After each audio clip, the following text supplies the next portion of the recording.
അപ്പോൾ എനിക്ക് മനസ്സിലായി ജനങ്ങളെ മുന്നിൽ കിട്ടണമെങ്കിൽ എന്താണ്, ഒരു പാട്ടാണെങ്കിൽ എൻ്റെ ഗായകനാവണം. നിങ്ങൾക്ക് നാട്ടുകാരറിയലാണ് ഉദ്ദേശിക്കുന്നത്. എൻ്റെ പ്രധാന പ്രശ്നം അതായിരുന്നു. യെസ്, ഈ പട്ടി പൂച്ച നായ മൂരിയായിട്ടുള്ള ജീവിതമാണല്ലോ. മറ്റേ ഒരു പൂച്ച ചത്തു എന്ന് പറഞ്ഞാൽ ന്യൂസ് വരലില്ല. ഞാനൊരു വട്ടപ്പൂച്ച ചോദിച്ചു കഴിഞ്ഞാൽ ചരമക്കോളത്ത് സന്തോഷ് പണ്ഡിറ്റ് മരിച്ചു എന്ന് വരാനില്ല. കാരണം ഞാൻ ഇപ്പോൾ PWDയിൽ അവസാനം ചീഫ് എഞ്ചിനീയർ ആവൂല. ചീഫ് എഞ്ചിനീയർ ആയിട്ട് പിരിഞ്ഞാലും ചീഫ് എഞ്ചിനീയർ അങ്ങനെ വരുള്ളൂ. അപ്പോൾ ജനങ്ങളെ മുന്നിൽ കിട്ടണമെങ്കിൽ ഒന്നുകിൽ നടനാവണം അല്ലെങ്കിൽ ഗായകനാവണം. അതിനാണോ ഈ നാട്ടുകാരുടെ മുമ്പിൽ കൂട്ടും സൂട്ടും കണ്ണടയൊക്കെ അല്ല സാർ, അല്ല ഞാൻ അതിലേക്ക് അപ്പം ഞാൻ പറയുന്നത് ഇതിനു വേണ്ടിയാണ് ഞാൻ നായകനാവുന്നത്.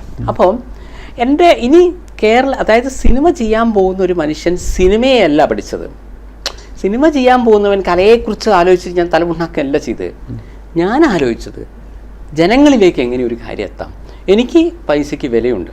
സന്തോഷ് പണ്ഡിറ്റ് കഷ്ടപ്പെട്ട് GPF-ഉം മറ്റു കിട്ടുന്ന ചെറിയ പൈസയ്ക്കൊക്കെ പെൻഡിങ് വെച്ചിട്ടാണ് ഞാൻ ഒരു സിനിമ എടുക്കുക. അപ്പോൾ എനിക്ക് സിനിമ പൈസ തിരിച്ചു കിട്ടിയേ പറ്റും. സാറേ ചോദ്യത്തിന് ഉത്തരമാണത്. എനിക്ക് പൈസ തിരിച്ചിട്ട് കിട്ടും അറ്റ് എനി കോസ്റ്റ്. അതേസമയം ഞാൻ ആരെയും വേദനിപ്പിക്കുന്നില്ല. ഞാനിപ്പോൾ 10 സിനിമ ചെയ്യുമ്പോൾ അതിൽ ഒരു സീനിൽ പോലും ഞാൻ ആരെയും വേദനിപ്പിക്കുന്നില്ല.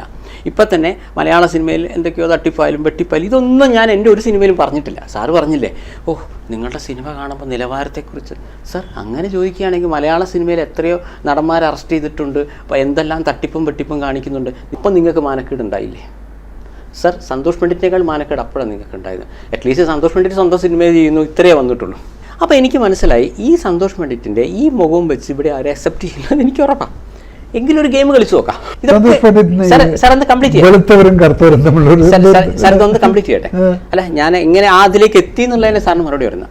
അപ്പോൾ ഞാൻ വിചാരിച്ചു ഇനി മലയാളികളുടെ തലച്ചോറിനൊന്ന് സ്കാൻ ചെയ്ത് നോക്കി, എന്താണ് ഇവരെന്താ ഉദ്ദേശിക്കുന്നത്. ശരി, എനിക്ക് മനസ്സിലായി ഞാനൊരു സിനിമ എടുക്കാൻ വരുമ്പോൾ എന്ത് വേണം, ഇതിനെക്കുറിച്ചൊരു അഭിപ്രായം ജനങ്ങളെ കൊണ്ട് പറയിപ്പിച്ചേ പറ്റൂ. അതിനാണ് ഈ കോപ്രായങ്ങളെല്ലാം കാണിക്കുന്നത്. സാർ, അത് കോപ്രായം എന്നുള്ളത് ഇറ്റ് ഡിപ്പെൻസ്. അത് സാറിന് അങ്ങനെ തോന്നാം, വേറെ ആൾക്ക് അത് എല്ലാവർക്കും അങ്ങനെയാണല്ലോ. നമ്മള് ഇവർ സന്തോഷം കൗണ്ടർ ചെയ്യുന്ന ആൾക്കാർ മുഴുവൻ പറയുന്നു. സാർ, അങ്ങനെയൊന്നും പറയാൻ പറ്റില്ല, ഇറ്റ് ഡിപ്പെൻസ്. കലയുടെ കൂട്ടത്തില് നമ്മള് ബിസിനസ് ചിന്തിച്ചില്ലെങ്കിൽ പിന്നീട് നമുക്ക് സിനിമ ചെയ്യാൻ പറ്റില്ല.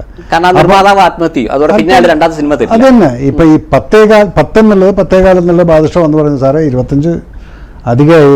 നമ്മുടെ ഇത്രയും കാലം കുറച്ചിട്ടേ ചെയ്തിട്ടുള്ളൂ.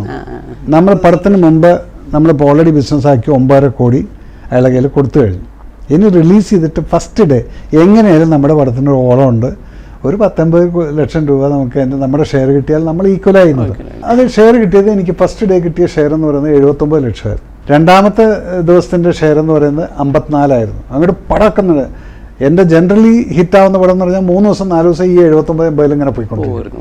അപ്പം അത് ആദ്യത്തെ ദിവസം എനിക്കറിയാം. ലാസ്റ്റ് 6 മണിക്കൂർ ഉണ്ടായിരുന്ന ക്ലൈമാക്സ് ജനങ്ങൾക്ക് കാണാൻ പറ്റുന്നില്ല.